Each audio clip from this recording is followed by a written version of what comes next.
ನಮಸ್ಕಾರ, ಬೇಸ್ ಇನ್ಫೋಗೆ ಸ್ವಾಗತ. ನಾನು ನಿಮ್ಮ ಕೌಶಿಕ್ ಮಾತಾಡ್ತಿದ್ದೀನಿ. ಇವತ್ತಿನ ದಿನ ನಾವೇನು ತಿಳ್ಕೊಳಕ್ಕೆ ಹೊರಟಿದ್ದೀವಿ ಅಂದರೆ, ಕರ್ನಾಟಕ ಬ್ಯಾಂಕ್ ಅಕೌಂಟ್ ಹೋಲ್ಡರ್ಸು 50,000 ಮತ್ತು ಅದರೊಳಗಡೆ ಅಮೌಂಟ್ನ ಇಮಿಡಿಯೇಟಾಗಿ ಟ್ರಾನ್ಸ್ಫರ್ ಮಾಡೋದು ಹೇಗೆ ಅಂತ ತಿಳ್ಕೊಳಕ್ಕೆ ಹೊರಟಿದ್ದೀವಿ. ಅದನ್ನು ಕ್ವಿಕ್ ಟ್ರಾನ್ಸ್ಫರ್ ಅಂತ ಕರೀತಾರೆ. ಅದಕ್ಕೆ ನಾವು ಬಂದುಬಿಟ್ಟು KBL ಮೊಬೈಲ್ ಪ್ಲಸ್ ಅನ್ನೋ ಅಪ್ಲಿಕೇಶನ್ನ ಓಪನ್ ಮಾಡ್ಕೋಬೇಕಾಗತ್ತೆ. ಈಗ ನಾವು ಮಾಡ್ಕೊಳ್ತಾ ಇದ್ದೀವಿ. ಓಕೆ, ಓಪನ್ ಮಾಡ್ತಿದ್ದಂಗೆ ನಿಮಗೆ 4 ಡಿಜಿಟ್ ಎಂಪಿನ್ ಕೇಳುತ್ತೆ. ಎಂಪಿನ್ನ ಸೆಲೆಕ್ಟ್ ಮಾಡೋಣ. ಸೆಲೆಕ್ಟ್ ಮಾಡ್ತಿದ್ದಂಗೆ ಹೋಮ್ ಸ್ಕ್ರೀನ್ ಬರುತ್ತೆ. ಹೋಮ್ ಸ್ಕ್ರೀನಲ್ಲಿ ನಿಮಗೆ ಫಂಡ್ ಟ್ರಾನ್ಸ್ಫರ್ ಅಂತ ಆಪ್ಷನ್ ಸಿಗುತ್ತೆ ನೋಡಿ. ಸೆಲೆಕ್ಟ್ ಮಾಡಿದ್ರೆ ನಿಮಗೆ ಕ್ವಿಕ್ ಟ್ರಾನ್ಸ್ಫರ್ ಅಂತ ಆಪ್ಷನ್ ಕಾಣ್ತಿದೆ. ಅದನ್ನು ಸೆಲೆಕ್ಟ್ ಮಾಡ್ತಿದ್ರೆ ಕ್ವಿಕ್ ಅದರ್ ಬ್ಯಾಂಕ್ ಟ್ರಾನ್ಸ್ಫರ್ ಅನ್ನೋದು ಸೆಲೆಕ್ಟ್ ಮಾಡ್ಕೋಬೇಕಾಗತ್ತೆ. ಅಲ್ಲಿ ನಿಮಗೆ ಯಾವ ಬ್ಯಾಂಕ್ ಅಕೌಂಟ್ಗೆ ಟ್ರಾನ್ಸ್ಫರ್ ಮಾಡಬೇಕಂತ ಹಾಕಬೇಕು, ಮತ್ತು ಕನ್ಫರ್ಮ್ ಬ್ಯಾಂಕ್ ಅಕೌಂಟ್ ನಂಬರ್ನ ಮೆನ್ಷನ್ ಮಾಡಬೇಕು, ಮತ್ತು IFSC ಕೋಡು, ಮತ್ತು ಅಮೌಂಟು, ಮತ್ತು ರಿಮಾರ್ಕ್ಸ್ನ ಮೆನ್ಷನ್ ಮಾಡಬೇಕಾಗಿರುತ್ತೆ. ಓಕೆ, ಅದು ಮೆನ್ಷನ್ ಮಾಡ್ತಿದ್ದಂಗೆ ನಿಮಗೆ ಯಾವ ಬ್ರಾಂಚ್ ಅಂತ ತೋರಿಸ್ಬಿಡುತ್ತೆ IFSC ಕೋಡ್ ಆಗ್ತಿದ್ದಂಗೆ. ಅದಾದಮೇಲೆ ನಾವು ಕನ್ಫರ್ಮ್ ಕೊಟ್ಟರೆ ಡೀಟೇಲ್ಸ್ನ ನಿಮಗೆ ಒಂದು OTP ಬರುತ್ತೆ. OTP ಬರ್ತಿದ್ದಂಗೆ ಓಕೆ ಕೊಡಬೇಕು.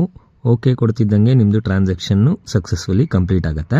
ನೀವು ಯಾರಿಗೆ ಕಳಿಸಿರ್ತೀರ ಅಮೌಂಟು ಅವ್ರಿಗೆ ಇನ್ಸ್ಟೆಂಟಾಗಿ ಟ್ರಾನ್ಸ್ಫರ್ ಆಗುತ್ತೆ. ಇದಕ್ಕೆ ಯಾವುದೇ ರೀತಿ ಅಮೌಂಟು ಚಾರ್ಜ್ ಆಗೋದಿಲ್ಲ.